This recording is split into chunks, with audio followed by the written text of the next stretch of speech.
Jennifer Cunnington, Chair of the HBA Membership Appreciation Committee. Welcome to episode 2 of How Benefits Apply. Today I'll be speaking to the HBA's Executive Director, Jeff Losey, about how members can benefit from association advocacy at the local, state, and national levels. Hi, Jeff. It's great to be chatting with you today. To start things off, why don't you introduce yourself and tell us a bit about the HBA? Thank you, Jennifer.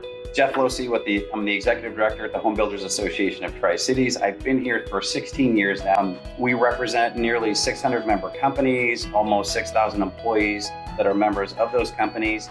We get the opportunity to represent all of them when it comes to any efforts that we have at the local level when it comes to city council meetings and county commission meetings. What does it mean when you say it's a 3-in-1 membership at the HBA?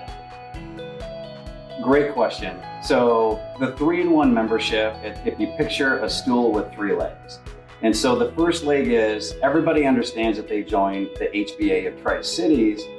And what you get in addition to that is all policy efforts don't happen at the local level, they also happen at the state level. So the other leg of the stool is the Building Industry Association of Washington. That is our state arm where we have lobbyists. When Olympia is open for business, we're there at the table making sure and looking out for the interests of every one of our members here in Tri-Cities. And even when they're not in session, we still have lobbyists that have everybody's back and making sure that there's not something going on behind the scenes that we're not prepared for.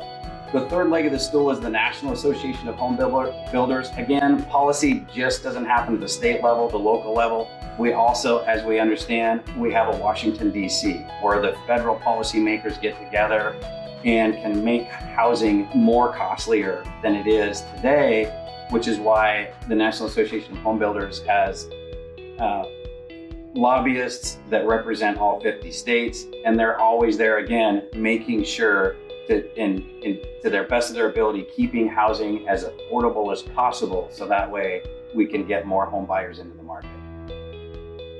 When we say grassroots organization, how does the HBA represent its members? So the grassroots level is, as we just talked about, the state and the local.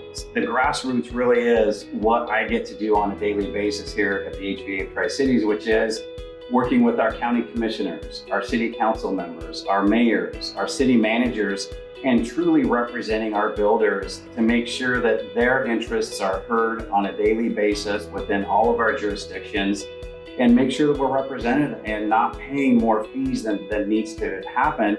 And at the end of the day, we end up being consumer advocates because we want to keep housing as affordable as possible at every turn that we look at.